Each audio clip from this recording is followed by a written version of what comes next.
Hey, what's up, Scream Sceners? Welcome to the Scream Scene. I'm Jody Dean.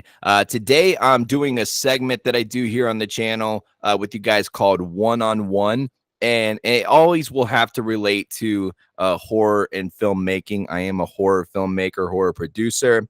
And we do a lot of things here on this channel, man. The big thing is the podcast that I do. I got several different co-hosts that I work with. But this segment is very unique because it's just you and I talking. And I want to answer a question that a lot of people have out there, especially filmmakers. It's why do filmmakers seek funding? Now, there's the easy answer because you need money to do anything in this world. Yes. But a lot of people, they still don't understand it because you think filmmaker, you would assume that most of these filmmakers have money because it's a very expensive thing to get into. There are some cases where people do come from money. They have friends that are investors and they're looking to invest in interesting things. Then you got people like me and probably like a lot of you guys, we don't come from money. We don't know anybody with money. Maybe now at this point I do, but when I got started, I didn't know anybody with money. And even though I know people with money now, it's not like they are in the film business. They're not like, hey, let me throw 50,000 at you for your next project.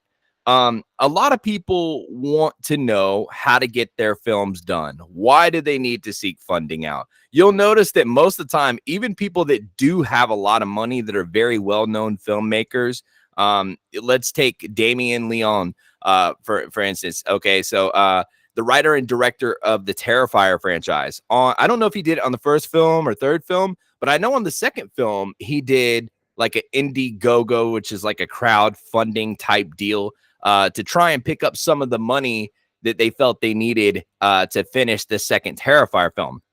But you're probably saying to yourself, well, the first film did good, so they have a lot of money.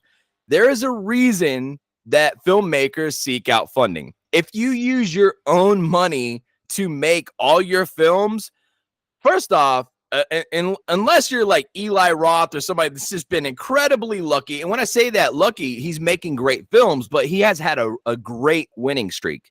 If you use your money that you're living on, supporting your family, your savings, your retirement, whatever the case may be, any money that you have, if you use that to make your film, there is a great chance no matter what film you make, it is possibly going to tank.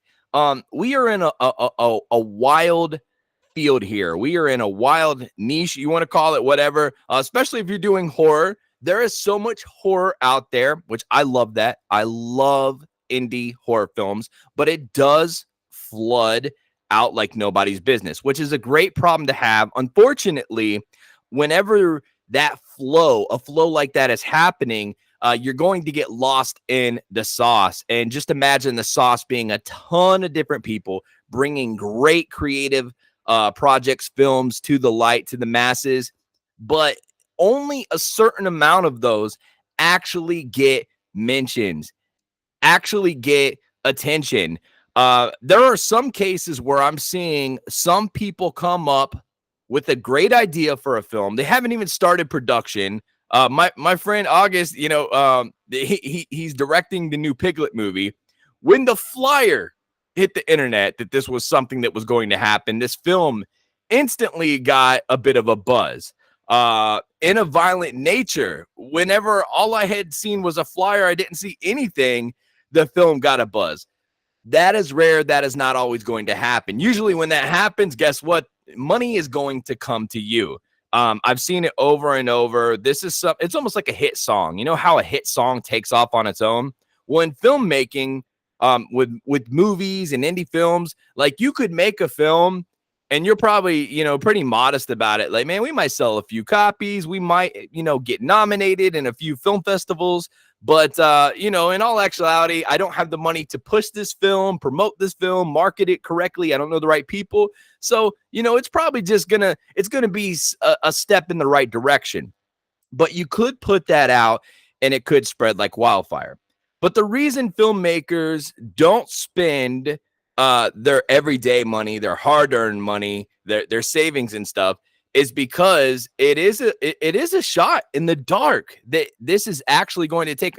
Listen, you could spend $50 million on making a movie and not make $50. It is very possible. I've seen a lot of films. I know a lot of people that have spent big money on making movies that have not made back a quarter of what they invested in. In some cases, they didn't make anything at all. I actually see that a lot.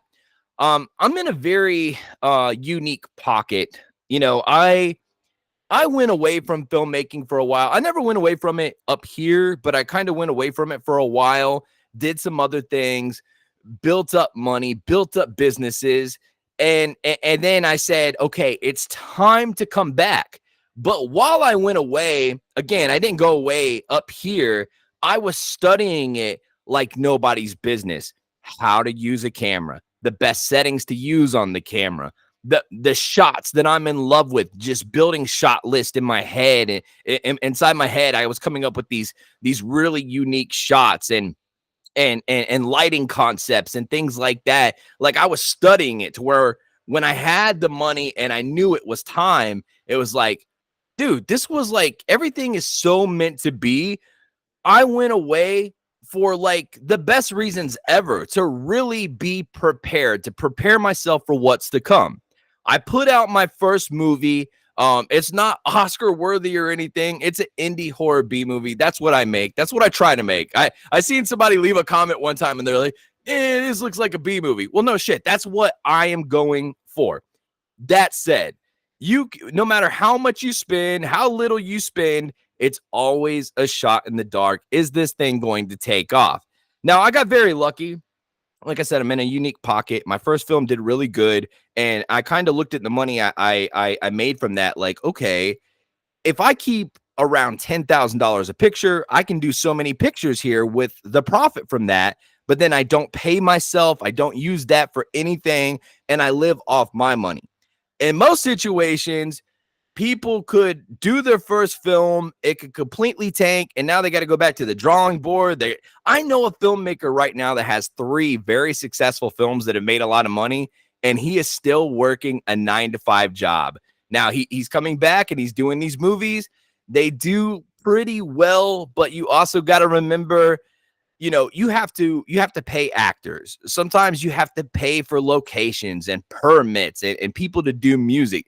Not everybody is like me in a certain group of filmmakers to where, like, I know how to do music. I know how to do lighting. I know how to film. I know how to do sound engineering and sound design. Like, there's not a lot. I do special effects makeup. In a lot of cases, a guy has a particular skill that he's really good at. He's a filmmaker. You know, he's good at like filming and maybe writing, but he has to hire special effects. He has to hire somebody to do the music. He has to hire somebody to do the graphic art, you know, for his projects, for everything that he's going to market. And then that's where he really needs money for it. So once you seek out funding and you make these projects, the person who put the money up is really taking a gamble. That's why we call them investors. They are investors. They are investing and hoping for the best outcome. Most of the time, somebody won't invest in you if they don't really believe in what they're investing in. It's very rare that somebody's just going to say, here's $50,000, man. See what you can do. Let me know if something happens. No, they're going to invest $50,000 and they're going to kind of just stand back and they're going to watch the whole process and try and make sure that there's a possibility they're going to get their money back, because they're going to watch you and say, hey, you know, I gave you $50,000, just my opinion. Like, I think you should do this. It could be more successful. And in their mind, they're like, okay, you know, I just want to see this and I want to give the best judgment. That's what sucks about taking money from people, because then they are creating a situation where they're stepping on your creative control. And I don't think they think of it like that. You know, you give $50,000 to somebody, $100,000. And in some cases, these movies cost millions to make. $50,000 is actually not a lot of money in the film business when you think about all those jobs you're going to have to hire people for. My first movie, had I not done everything I did, it would have cost me probably $500,000 to buy a script from somebody, pay somebody to direct it, do the music, do special effects, get the locations. You think about all this stuff, it is a lot. Now, I shave a lot of the problems by knowing how to do a lot of these things. Would it make my job and your job, if you're like me, if you do all these things, would it make your job a lot less stressful to have access to a budget, to funds to say, I can do special effects makeup, but I'm going to hire this team right here. They're really good. It might come out better because they can just focus on this and I can just focus on this. That can be good, that can be bad. The reason it can be bad is if you do find people that believe in you and they continue to continuously invest in you and you don't have things that just take off, then it's kind of like, that person that wants to give you a job but they want to see your experience.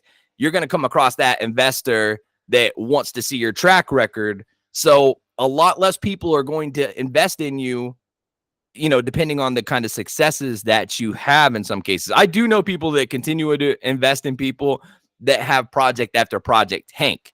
I personally have never, ever, ever wanted to ask anybody for money. And luckily for the kind of projects I do, I sit down and write them and I say to myself, what can I do without asking anybody for help? And I try and create something like that. There is a situation that I just approached here where I wrote this film. I actually start production on it in October. It's called Cock Killer. And I wrote two different versions of this movie. I wrote a version that I could do for 10 grand, and I wrote a version that I could do for 80,000. The version for 80,000 would be amazing. It would be the biggest thing that I've done yet, but I'm not willing to spend $80,000 of my own money to take a gamble. I mean, this film, I might have got lucky on my first movie. Now, I will say this. June 1st, we opened up pre-orders for my second movie, Mallet 2, The Nightmare Continues. You would anticipate, because the first movie did good, the second will do good. I am seeing, if I'm paying attention to pre-orders, that is absolutely true. People are crushing it. I am so blessed, so thankful, and grateful to all of you guys that are supporting by reserving your signed DVD of my movie, Mallet 2. And we did really good on Prime last time. I anticipate that's going to happen. However, Cock Killer is now out of the vein of the Mallet franchise, what's becoming a franchise as we speak. And I do anticipate there'll be a Mallet 3. Cock Killer is totally off the wall. I announced that I was doing this film, and some people were like, this sounds corny. And I don't mean like corny. I mean like porn. You get what I'm saying? And I'm like, no. It's not like that. Cock Killer is a slasher film. It's very bloody. It's very gory. And I'll get more into it. I don't want to give away the plot so early right now. But I just started a thing on Indiegogo where people can invest but get perks. The good news is whether they invest in Cock Killer or not, the movie's going to get made. I'm never going to announce I'm doing something and then step back from doing it. But I did say to myself, like if crowdfunding could get us even close to the 80,000, even above 10,000, like this would be such a better film. And for the first time ever, like I realized, like this is why people reach out, because sometimes you write something good and you don't want to throw it away. You don't want to water it down. For $10,000, I have no famous people in the movie.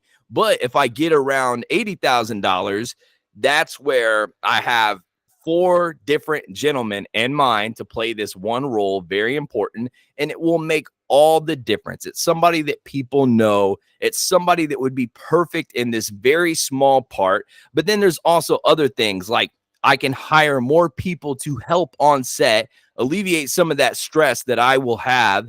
And I definitely, for the first time ever, I understand why people do it, but I'm also mentally prepared that maybe we won't raise no money, and that is okay. At the end of the day, like I think $10,000 a picture is very good when you're staying in the indie horror B movie section. Could I pull off action films for that? Hell no. I mean, I'm sure that where there's a will, there's a way. But the reason people seek out funding is because if you spend your own money, then you're just going to be in a pickle. So that's why everybody's like, man, I need a producer, I need an investor. And I see people that wonder why people in the film industry that are huge don't spend their own money. Like Johnny Depp, like, he's not using his own money to make movies. Like when he has came up with like his own pictures, he wants to do himself, write and direct. A studio's putting Eli Roth. He's been on a winning streak. He has a lot of money now, but still studios, producers, investors are investing in his films, and that's how they're getting made. And some people, they sit back and they're like, well, why do they do that? Because if you spend all your own money to do every picture, at the end of the day, you could be broke with nothing but some pictures that have your name on it. So, that's been a thing forever, man, is don't spend your own money if you can help it. A lot of people can't help it. I know a ton of people that have been searching for financial, help for their projects for years. They can't get it. I've seen people go to crowdfunding and they don't get it. And they end up either giving up on their dream or they do a watered down version of it, not showing their truest talent. And, a lot of props to them, because at the end of the day, I'm a firm believer that if you have no money at all, if all you do is have a phone, you can make a movie as long as your creativity's there, your heart's there, your passion's there. Maybe you can, scour up a few people that are just as passionate about you, that like the idea of being in a movie. You can still make something. You can make something great. So I hope this is some helpful information for, filmmakers out there. I love making films very impactful, but keeping it very simplistic. And I like the simplisticness, not to show when people are watching it. And I don't think they even think about it. But as a writer, as a director, when I'm writing it, when we get into production mode, I'm looking at this, and the way that I've formed it from the beginning, from a seed, is okay. We're going to show up here at this time. We're going to give ourselves these amount of extra hours here, even though we probably won't need them. It'll be a lot less stressful if I know that I don't have to rush to get this done. Even if I am preparing mentally to run and gun, it's good to give yourself more time to get these things done. Pre-planning, guys, pre-planning is key. From the time you start writing your script, make it simplistic. Think to yourself, like, do I know anybody with a piece of land? Do I know anybody that owns a commercial piece of business that would possibly give me permission to film there on a Sunday and shoot this one little cafe scene, or, has a business office here? Do I know 5 or 10 friends that I could get involved in this because I don't have the money to get this actor and this actor? Really think about it from the beginning, and you can win. Sometimes, man, those creative films that have no money behind them, they go into film festivals, they do really well. Somebody notices your talent. Next thing you know, they're emailing you, they're finding you on social media, and they're like, look, I would love to throw some money at your next project. Or if it's not money, they'll say, hey, yo, we got guys with red cameras and just superior lighting skills and everything. We'd love to help you and make your projects better because we believe in you. So, just get out there and do your thing at the end of the day. I hope this one-on-one sesh right here was beneficial to you, because, dude, I love this. I can't imagine if I would have just gave up on my dream because of money. I didn't need to go away from filmmaking for a little while. And again, I never went away up here. I even told my wife all these years, I was like, I'm going to make a movie again. I'm going to make a movie. I'm going to make a movie. And I think for a while there that maybe some people around me were like, he's just going to be one of those people that's going to talk about it. No, there's a right time and a right place. I would hate to make a movie that I wasn't proud of, but I am a firm believer that I could have made a movie with what I had I had just put my heart and time into it. And it would have been incredible, man. Just like anything, guys. Like if you stick with something, you're going to see better results than if you give up. Love you guys so much. Post every week right here on the Scream Scene. Make sure you smash that thumbs up, comment below, share this on social media. Make sure those notifications are on too. Guys, I'll see you in a few days. But until then, sweet nightmares.